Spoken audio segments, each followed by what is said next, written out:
ಒಂದೇ ಸನ್ನಿನಾಗನ ಬಂದು ಏನಂದಿನಿಪ್ಪ ಅಂತಂದ್ರ ಏನಂದಿದ್ರಿ 84 ಲಕ್ಷ ಜೀವರಾಶಿಗಳಿಗೆ ಅನ್ನ ಹಾಕವ ಪರಮಾತ್ಮ ಅದಾನ. ಮಾನವ ಜನ್ಮಕ್ಕ ನಾವು ನೀವು ಹುಟ್ಟಿ ಬಂದಿ ಒಂದು ಕೂಡ್ಲೆ ಏನಂತಾರ ಅವರು ಅಣ್ಣ ಒಂದು ಮಾತು ಕೇಳ್ತಾರ. ಏನಂತ ಹೇಳಿ ಏನ್ ಕೇಳ್ತಾರಪ್ಪ ಅಂತಂದ್ರ ಏನಂತ ತಂಗಿ ನಾವು ನೀವು ಮಾನವ ಜನ್ಮಕ್ಕ ಕೊನೆಯದಾಗಿ 84 ಯುವನಿಗಳನ್ನ ತಿರುಗಿ ಈ ಮಾನವ ಜನ್ಮಕ್ಕ ನಾವು ನೀವು ಹುಟ್ಟಿ ಬಂದಿದ್ದೇವೆ ಒಪ್ಪುಕೊಳ್ಳೋದಕ್ಕರೆ ಈ ಭೂಮಿ ಮ್ಯಾಗ ಜಲಚರ ಪ್ರಾಣಿಗಳದಾವು, ಭೂಮಿ ಮ್ಯಾಗ ತಿರುಗಾಡುವಂತ ಪ್ರಾಣಿ ಪಕ್ಷಿಗಳದಾವು. ಅವು ಎಷ್ಟು ಯುವನಿಗಳನ್ನ ತಿರುಗಿ ಏನಪ್ಪಾ ಅಂತಂದ್ರೆ ಎಷ್ಟು ಯುವನಿಗಳನ್ನ ತಿರುಗಿ ಬರ್ತಾವ ಅಂತ ಕೇಳ್ತಾರ ಅವರು. ಕೇಳಿವ ಮಾತ ಅಣ್ಣಾಜಿಯವ್ರ ನೀವು ವಿಚಾರ ಮಾಡ್ಬೇಕಾಗ್ಯದ. ಏನದ ವಿಚಾರ? 84 ಲಕ್ಷ ಜೀವರಾಶಿಪ್ಪ ಅಂತಂದ್ರೆ ಬರೇ ಮಾನವರು ಅಷ್ಟೇ ಅಲ್ಲ, ಅಲ್ಲಿ ಪ್ರಾಣಿಗಳು ಬರ್ತಾವು, ಪಕ್ಷಿಗಳು ಬರ್ತಾವು, ನೀರಿನ ಇರ್ತಿರ್ತಕ್ಕಂಥ ಜಲಚರ ಪ್ರಾಣಿಗಳು ಬರ್ತಾವು, ಎಲ್ಲನೇ ಬರ್ತಾವ. 84 ಲಕ್ಷ ಜೀವರಾಶಿಪ್ಪ ಅಂತಂದ್ರೆ ಎಲ್ಲಾ ಬರ್ತಾವಪ್ಪ ಅಂತಂದ್ರ ಮಾನವರು ಹೆಂಗ ಯುವನಿಗಳನ್ನ ತಿರುಗಿ ಬಂದೇವು ನೋಡು, ಹಂಗ ಪಕ್ಷಿಗಳು ಪ್ರಾಣಿಗಳು ಸಹಿತ ಯುವನಿಗಳನ್ನ ತಿರುಗಿ ಬರ್ತಾವ. ನಾವು ಹೆಂಗ 84 ಲಕ್ಷ ಯುವನಿಗಳ ತಿರುಗಿ ಬಂದೇವು ನೋಡು, ಅವು ಪ್ರಾಣಿ ಪಕ್ಷಿಗಳ ಸಹಿತ 84 ಜೀವನಿಗಳನ್ನ ತಿರುಗಿ ಬಂದಾವ. ಅವ್ರಿಗೆ ಅನ್ಸದ ಬರೇ ಮಟ್ಟೆ ಅಟ್ಟೆ ತಿರುಗಾಡ್ತಾವ, ಪ್ರಾಣಿ ಪಕ್ಷಿ ಮಾಡ್ಯಾರ ಅವರು. ಹೆಂಗ ಮಾಡ್ಯಾರ ಹಂಗ ಅನ್ನೋದು ಯಾಕಪ್ಪ ಅಂತಂದ್ರ ಅಣ್ಣಾಜಿಯವ್ರ ನಮ್ದು ಒಂದು ಜೀವನೇ ಐತಿ, ಪ್ರಾಣಿಗಳಿಗೂ ಜೀವ ಐತಿ, ಇಲ್ಲಕ್ ಹೋಗ್ಬೇಡ್ರಿ. ನೀವು ಕೇಳುವಂತ ಪ್ರಶ್ನೆ ನಮಗ ಅಷ್ಟೇ ಜೀವ ಐತಿ, ಪ್ರಾಣಿಗಳಿಗೆ ಜೀವ ಇಲ್ಲ ಅಂತಕ್ಕಂಥದ್ದು ನಿಮ್ ಮಾತಿನ ಅರ್ಥ ಆಗತ್ತವ. ಯಾಕಪ್ಪ ಅಂತಂದ್ರ ಜೀವರಾಶಿಪ್ಪ ಅಂತಂದ್ರ ಮಾನವರು ಬಂದ್ರು, ಪ್ರಾಣಿಗಳು ಬಂದು, ಜಲಚರ ಪ್ರಾಣಿಗಳು ಬಂದು ಎಲ್ಲಾನು ಇದ್ರಾಗ ಬರ್ತಾವ. ಇಷ್ಟು ನಿಮ್ಮ ಪ್ರಶ್ನೆಗೂ ಉತ್ತರ. ಪೈಲ ನೀವೇನಿದ್ರಿ ಮಂಗ್ಯ ಐತ್ರಿ, ಮಂಗ್ಯ ಅಂತಿಂದ ಮಾನವ ಪ್ರಾಣಿನ ಇಲ್ಲ ಇರ್ಲಿ. ಯಾಕಪ್ಪ ಅಂತಂದ್ರ ತಮ್ಮ ಇನ್ನ ಗುರು ಮತ್ತು ಶಿಷ್ಯ ಅಂತಕ್ಕಂತ ವಿಷಯದೊಳಗ ನಮ್ಮ ಪಾಲಿಗೆ ಯಾವ್ದಿರ್ಲಿಪ್ಪ ಅಂತಂದ್ರ ಯಾವಾಗ ನಿಮ್ ಪಾದ ಜಗತ್ತದೊಳಗೆ ಯಾವ್ದು ಪಾಲಿ ಇರ್ತೇವ ನಮಗೆ. ನೀವು ಮಡ್ಡಿನೆಲ್ಲ ಹಿಡಿರತ್ತಿನ ಅಲ್ಲೋ ಮಡ್ಡಿನೆಲ್ಲ ತಗೊಂಡು ಏನ್ ಮಾಡ್ಬೇಕು ಮಾಡಿ ದ್ರಕ್ಷ್ಯ ಸುಣ್ಣ ಬೋರ್ ಹೊಡೆದಕ್ಕಿರುದ ಇರ್ಲಿ. ನಮ್ಮ ಪಾಲಿಗೆ ಯಾವ್ದಿರ್ಲಿಪ್ಪ ಅಂತಂದ್ರ ಯಾವಾಗ ಜಗತ್ತದೊಳಗ ಗುರು ಅಂತಕ್ಕಂಥವನೇ ಬಹಳ ದೊಡ್ಡವಲ್ಲ. ಹೇಗ ದೊಡ್ಡವನವ ತಮ್ಮ? ಅದಕ್ಕೇನೆ ಮಹಾತ್ಮರ ಹೇಳ್ಯಾರ ಹಿಂದ ಏನಂತ ಹೇಳ್ಯಾರ ಮಾತ? ಗುರುವಿನಿಂದಲೇ ಮುಕ್ತಿ, ಗುರುವಿನಿಂದಲೇ ಶಕ್ತಿ, ಗುರುವಿನಿಂದಲೇ ಯುಕ್ತಿ, ಗುರುವಿನ ಗುಲಾಮನಾಗುವ ತನಕ ದೊರೆಯದನ್ನ ನರ್ರಿಗೆ ಮುಕ್ತಿ ಅಂತ ಹೇಳ್ಯಾರ ಅವರು. ಮೊದಲ ನಾವು ಗುರುವಿನ ಮಾಡ್ಕೋಬೇಕಾಗ್ಯದ. ಆ ಗುರುವಿನ ಮಾಡ್ಕೊಂಡೇವಪ್ಪ ಅಂತಂದ್ರೆ ಮುಂದೆ ಒಂದು ಮುಕ್ತಿ ಮಂದಿರಕ್ಕೆ ಹೋಗಿ ಮುಟ್ಲಾಕ ಸಾಧ್ಯ. ಅದಕ್ಕಡೆ ಒಂದು ಭಜನಾ ಕವಿಗಳು ಭಜನಾದೊಳಗ ಬರೆದು ಹೇಳ್ಯಾರ. ಏನಪ್ಪ ಬರೆದು ಹೇಳ್ಯಾರ? ಏನಂತ ಹೇಳಿವ ಮಾತ? ಗುರುವಿನ ಮರಿಬ್ಯಾಡ ಅಣ್ಣನೇ, ಗರವಿನ ಮೆರಿಬ್ಯಾಡ, ಗುರುವಿನ ಮರಿಬ್ಯಾಡ ಅಣ್ಣನೇ, ಗರವಿನ ಮೆರಿಬ್ಯಾಡ,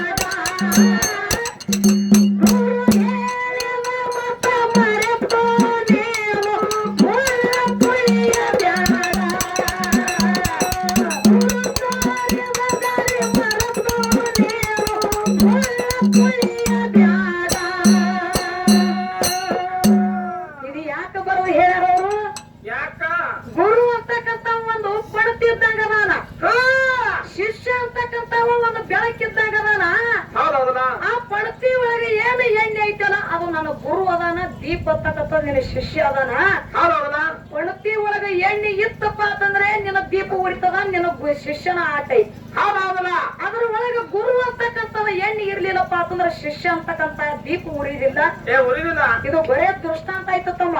ಇದಕ್ಕೆ ಸಿದ್ಧಾಂತ ಏನದು ನಿಮ್ಮದು? ಇದಕ್ಕೆ ಸಿದ್ಧಾಂತ ಒಂದೇ ಒಂದು ಮಾತು ಕೊಡುದೈತಿ, ಗುರುವಿನ ಬಳಿ ಅಂತ ಶಕ್ತಿ ಅದ.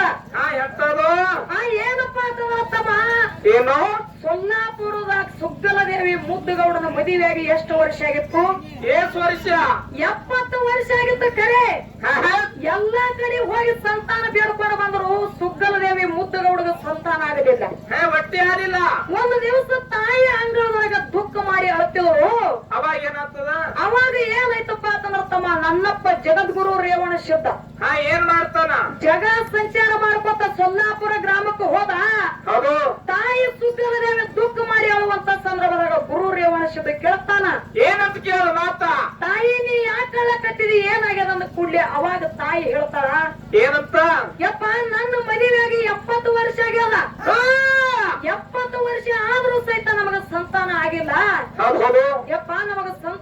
ಹೆಂಗ ಮಾಡೋದು ನನ್ನ ಕೊಂಜಿತನ ಹೆಂಗ ತಂದ ಕೂಡ್ಲಿ ಅವಾಗ ನನ್ನ ಗುರು ರೇವಣ ಸಿದ್ಧ ತಾಯಿ ಗರ್ಭನಿ ಮ್ಯಾಗ ಹತ್ತಿಟ್ಟ ಆಶೀರ್ವಾದ ಮಾಡಿ ಹೇಳ್ತಾನ ಏನಂತ ಹೇಳಿವ ಮಾತಾ ತಾಯಿ ನೀ ಏನು ಚಿಂತೆ ಮಾಡ್ಲಕ್ ಹೋಗ್ಬೇಡ ವರ್ಷ ತುಂಬುದ್ರೊಳಗೆ ನಿನಗೆ ಜಗ ಬೆಳಗು ಮಗ ಹುಟ್ಟಿ ಬರ್ತಾನ ಸೊಲ್ಲಾಪುರದ ಸಿದ್ದರಾಮಯ್ಯನ ಹೊಟ್ಟಿನಿಂದ ಹುಟ್ಟಿ ಬರ್ತಾನೆ ಅಂತ ಹೇಳಿ ನನ್ನ ಗುರು ಆಶೀರ್ವಾದ ಮಾಡಿದಾಗ ವರ್ಷ ತುಂಬುದ್ರೊಳಗೆ ಜಗ ಬೆಳಗು ಮಗ ಹುಟ್ಟಿ ಬಂದನ ಅವನೇ ಸೊಲ್ಲಾಪುರದ ಸಿದ್ದರಾಮ ಹುಟ್ಟಿ ಬಂದನ ಇದು ಗುರುವಿನ ಆಶೀರ್ವಾದದಿಂದ ಹುಟ್ಟಿ ಬಂದಾನ ಹಂಗ ಶಿಷ್ಯನ ಆಶೀರ್ವಾದದಿಂದ ಯಾರು ಎಲ್ಲಿ ಹುಟ್ಟ್ಯಾರ ಮುಂದಿನ ಸಂಧಿ ಅಣ್ಣ ಹೇಳ್ಬೇಕು ಹೇಳ್ತಾರ ಅವರು ಇವತ್ತಿನ ದಿವಸ ನನ್ನಪ್ಪ ಮಾಯಂಗರನ ಜಾತ್ರೆ ನಡೆದಪ್ಪ ಅಂತಂದ್ರ ಇವತ್ತಿನ ದಿವಸ ಜಾತ್ರೆ ಗುಡಿ ಕಟ್ಟ್ಯಾರ ಲಕ್ಷಾನ ಗಟ್ಲೆ ಕಟ್ಟಿ ರಗಡ ಮಂದಿ ಖರ್ಚು ಮಾಡಿ ಕಟ್ಟ್ಯಾರಲ್ಲ ಶಿಷ್ಯ ಮಾಯಂಗರನ ಗುಡಿ ಕಟ್ಟ್ಯಾರ ಕರೆ ಗುಡಿ ಮ್ಯಾಗ ಕಳಸ ಕೊಡ್ಬೇಕಾದ್ರ ಗುರುಮನಿಯವರು ಬರ್ಲಾರದೆ ಗುಡಿ ಮ್ಯಾಗ ಕಳಸ ಕೂತದೇನು ಇಲ್ಲ ಇಲ್ಲ ಯಾವಾಗ ಗುರುಮನಿಯವರು ಇಲ್ಲಿ ಬಂದಾರ ನೋಡು ಅವಾಗ ಗುಡಿ ಮ್ಯಾಗ ಕಳಸ ಕೂತೈತಿ ಗುರುಮನಿಯವರು ಗುರು ಇರ್ಲಾರೆ ಏನು ಇಲ್ಲ ಅಂತಕ್ಕಂತ ಮಾತು ಹೇಳುದಾಗ ಈ ಎಲ್ಲಾ ಏನಪ್ಪಾ ಅಂತಂದ್ರ ತಮ್ಮ ಹುಟ್ಟಿನಿಂದಲೂ ಸಾಯಿ ತನಕನು ಗುರು ಬೇಕು ಹೆಂಗ ಹುಟ್ಟಿನಿಂದಲೂ ಸಾಯಿ ತನಕ ಗುರು ಬೇಕು ಕೇಳು ಹುಟ್ಟಿದ 6 ತಿಂಗಳ ಕೂಸಿಗೆ ತಾಯಿನೇ ಮೊದಲು ಗುರು ಅಂತೇಳಿ ಕರೆದಾರ ಅದೇ ಕೂಸ 6 ವರ್ಷಕ್ಕೆ ಬರ್ತಪ್ಪ ಅಂತಂದ್ರ ಸಾಲಿ ಒಳಗ ಹೋಗಿ ಹೆಸರು ಹಚ್ಚುತ್ತಾರ ಏನು ಸಾಲಿ ಒಳಗ ಮಗನಿಗೆ ಕಲಿಸ್ತಾರಲ್ಲ ಕಲಿಸುವವರು ಒಬ್ಬ ಗುರು ಅದ ಅವನೇ ಮಗ ಮುಂದೆ 18 ವರ್ಷ ಪ್ರಾಯಕ್ಕೆ ಬರ್ತಾನ ಲಗ್ನಕ್ಕೆ ಬರ್ತಾನ ಅವನು ಮದುವೆ ಮಾಡುವಂತ ಟೈಮದೊಳಗ ಮಂತ್ರ ನುಡಿದ ತೆಲಿ ಮ್ಯಾಗ ಅಕ್ಷತೆ ಕಾಲ ಹಾಕ್ತಾರ ಏನು ಸ್ವಾಮಿಗಳದಾರಲ್ಲ ಸ್ವಾಮಿಗಳನ್ನು ಒಂದು ಗುರುನೇ ಅದಾರ ಮುಂದೆ ಅದೇ ಕೂಸು ಏನಪ್ಪಾ ಅಂತಂದ್ರ 18 ವರ್ಷಕ್ಕೆ ಏನು ಬಂದಾನಲ್ಲ ಅವ ಕೊನೆ ಹಂತಕ್ಕೆ ಹೋದಪ್ಪ ಅಂತಂದ್ರ ಮರಣ ಹೊಂದದಪ್ಪ ಅಂತಂದ್ರ ಅವಾಗ ಅವನು ತೆಲಿ ಮ್ಯಾಗ ಕಾಲ ಕೊಟ್ಟು ಮಂತ್ರ ನುಡಿದಾಗೆ ಅದು ಕಾರ್ಯಕ್ರಮ ಶುದ್ಧ ಆಗ್ತದ ಅದು ಕಾರ್ಯ ಶುದ್ಧ ಆಗ್ತೈತಿ ಗುರು ತೆಲಿ ಮ್ಯಾಗ ಕಾಲ ಕೊಟ್ಟು ಮಂತ್ರ ನುಡ್ಲಾರ್ದ ಯಾವುದೇ ವ್ಯಕ್ತಿ ಮುಕ್ತಿ ಮಂದಿರಕ್ಕೆ ಹೋಗಿ ಮುಟ್ಟಿಲ್ಲ ಗುರು ಇರ್ಲಾರ್ದ ಯಾರು ಮುಕ್ತಿ ಮಂದಿರಕ್ಕೆ ಹೋಗಿ ಮುಟ್ಟಿಲ್ಲ ಅಂತೇಳಿ ಇವತ್ತಿನ ದಿವಸ ನನ್ನ ವಾದ ಮತ್ತೆ ಶಿಷ್ಯನ ಪವಾಡದಿಂದ ಯಾರು ಮುಕ್ತಿ ಮಂದಿರಕ್ಕೆ ಹೋಗಿ ಮುಟ್ಟ್ಯಾರ ಅಚ್ಚಕಡಿ ನಮ್ಮ ಅಣ್ಣ ಹೇಳೋದೈತಿ ಯಾಕಪ್ಪ ಅಂತಂದ್ರೆ ಹಿಂಗ ಗುರುವಿನ ಬದ್ಧರ ಹೇಳ್ಕೊತ ಹೋದ್ರ ಬಹಳ ವಿಷಯಗಳದಾವ ಮುಂದಿನ ಸಂಧಿಗೆ ಬೆಳೆಸೋತ ಹೋಗೋದದ ಇನ್ನೊಂದು ಪ್ರಶ್ನೆ ಕೇಳ್ಯಾರಪ್ಪ ಅವರು ಏನ್ ಕೇಳ್ಯಾರ ಮಾತ ಏನು ಸಿದ್ಧಾಂತಗಿ ರೂಪದೊಳಗ ಪ್ರಶ್ನೆ ಕೇಳ್ಯಾರಪ್ಪ ಅಂತಂದ್ರ ಏನ್ ಕೇಳಿದ್ರ ಮಾತ ನನ್ನಪ್ಪ ತುಕ್ಕಾಪುರಾಯ ಗೌಡ ಸಂಗಮನಾಥನ ಮುಡಿ ಮ್ಯಾಗ ಏನಪ್ಪಾ ಅಂತಂದ್ರ ಬನ್ನಿಗೆ ಏನಪ್ಪಾ ಅಂತಂದ್ರ ತಮ್ಮ 700 ಕಿಲ್ಲಾರಗನ ಕಾಯ್ತಿದ್ದ ಅವಾಗ ಬಂಡು ಬ್ಯಾಡ್ರ ಬಂದು ಏನ್ ಮಾಡ್ತಾರ ತುಕ್ಕಾಪುರಾಯ ಗೌಡಗ ಮತ್ತ 700 ಕಿಲ್ಲಾರಕ್ಕೆ ಮುತ್ತಿ ಹಾಗೆ ನಿಂತರು ಅವಾಗ ತುಕ್ಕಾಪುರಾಯ ಗೌಡ ಬಾಣ ಹೊಡ್ಲಕತ್ತ ಅವಾಗ ಏನಾಗ್ತದ ಎಲ್ಲಾ ಬಾಣಗಳು ಉಸಿ ಹೋಗೋ ಕೊನೆಯದಾಗಿ ಒಂದೇ ಬಾಣ ಉಳಿತು ಇದೊಂದು ಬಾಣ ಹೊಡೆದಿ ಬಾಣ ಉಸಿ ಹೋಯ್ತಪ್ಪ ಅಂತಂದ್ರ ಏನಾಗ್ತದ ನನ್ನ ಜಾಡಿಗೆ ಬಟ್ಟ ಬರ್ತದ ಕುಲಕ್ ಬಟ್ಟ ಬರ್ತದ ನನಗೆ ಕೆಟ್ಟ ಬಾಡ್ರ ಏನಪ್ಪಾ ಅಂತಂದ್ರ ಮುಟ್ಟಿ ಪ್ರಾಣ ಹೊಡಿತಾರ ತಿಳ್ಕೊಂಡು ತನ್ನ ಬಾಣ ಹೊಡ್ಕೊಂಡು ತಾನೇ ಏನ್ ಮಾಡ್ದಪ್ಪ ಅಂತಂದ್ರ ಧರಣಿಗೆ ಬಿದ್ದ ಅವಾಗ ಶಿವನ ಸಲಗದ ಗೂಳಿ ಎಲ್ಲಿ ಹೋಗ್ತೈತಿಪ್ಪ ಅಂತಂದ್ರ ಸೋಮರಾಯ ಗೌಡನ ಕೈ ಹೋಗ್ತದ ಆ ಮನೆಗೆ ಹೋಗಿ ಕಾಲಕ್ಕೆ ದರಿ ಹೊಡೆದ ದುಃಖ ಮಾಡ್ತದ ಕಣ್ಣೀರೊಳಗಿನ ರಕ್ತ ನೆಲಕ್ಕೆ ಬೀಳುತ್ತಿತ್ತು ಅವಾಗ ಏನೈತಪ್ಪ ಅಂತಂದ್ರ ಸೋಮರಾಯ ಗೌಡ ಮನುಷ್ಯನೊಳಗೆ ತಿಳ್ಕೊತಾನೆ ಏನಂತ ಹಿಂಗ ಈ ಶಿವನ ಸಲಗದ ಗೂಳಿ ದುಃಖ ಮಾಡ್ಲಕತ್ತದಪ್ಪ ಅಂತಂದ್ರ ನನಗ ಅಣ್ಣಗ ಏನೋ ಆಗ್ಯದ ತಿಳ್ಕೊಂಡು ಎಲ್ಲಿಗೆ ಬರ್ತಾನಪ್ಪ ಅಂತಂದ್ರ ಸಂಗಮನಾಥನ ಮುರುಗಿ ಬರ್ತಾನ ಅವಾಗ ಅಣ್ಣ ಬಾಣ ಹೊಡ್ಕೊಂಡು ಭೂಮಿಗೆ ಬಿದ್ದಿದ್ದ ಅವಾಗ ಏನೈತಪ್ಪ ಅಂತಂದ್ರ ತಮ್ಮ ಏನಾಗ್ತದ ತುಕ್ಕಾಪುರಾಯ ಗೌಡ ಹೇಳ್ತಾನ ಸೋಮರಾಯ ತಮ್ಮಗ ಏನಂತ ಹೇಳ ಮಾತ ತಮ್ಮ ಈ ಬ್ಯಾಡ್ರ ನೀ 700 ಬ್ಯಾಡ್ರ ಹೊಡಿಬೇಕಂದ ಕೂಡ್ಲೆ ಅವಾಗ ತಮ್ಮ ಹೇಳ್ತಾನ ಏನಂತ ಎಣ್ಣ ನಿನ್ನಿಂದ ಈ ಕೆಲಸ ಆಗಿಲ್ಲಪ್ಪ ಅಂತಂದ್ರ ನನ್ನಿಂದ ಈ ಕೆಲಸ ಆಗುದಿಲ್ಲ ಅಂತ ಸೋಮರಾಯ ಗೌಡ ಹಿಂದ ಸರದ ಅವಾಗ ಏನ್ ಮಾಡ್ದಪ್ಪ ಅಂತಂದ್ರ ಜಾತ ಜೊತೆ ಜಕ್ಕಪ್ಪ ಮಾಡಪ್ಪನ ಎಡಕಿನ ತೊಡಿ ಮ್ಯಾಗ ಬಲಿಕಿನ ತೊಡಿ ಮ್ಯಾಗ ಕುಂಡಿಸ್ಕೊಂಡು ಮೊದಲಿಗೆ ಜಕ್ಕಪ್ಪರಾಯ ಕೇಳ್ತಾನ ಏನಂತ ಕೇಳ್ತಾರ ಮಾತ ಈ 700 ಬ್ಯಾಡ್ರ ನೀ ಹೊಡಿತೇನೋ ಜಕ್ರಾಯ ಅಂದ ಕೂಡ್ಲೆ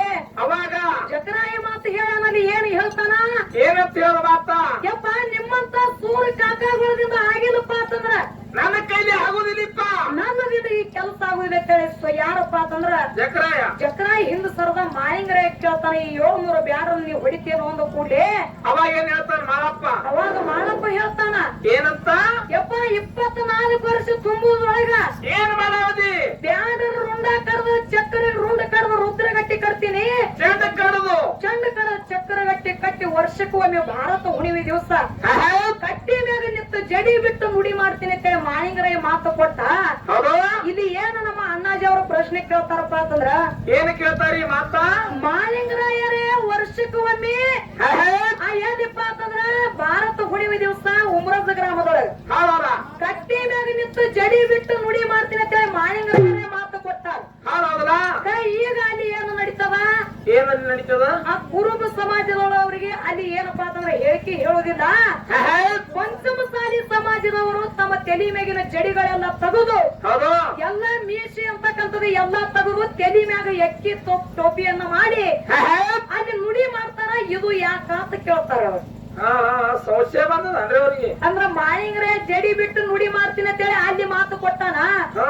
ಇಲ್ಲಿ ಯಾಕೆ ಇವರು ಜಡಿ ತೆಗೆದು ನುಡಿ ಮಾಡ್ತಾರ ಅಂತೇಳಿ ಇದೊಂದು ಅವ್ರಿಗೆ ಸಂಶಯ ಬಂದದ.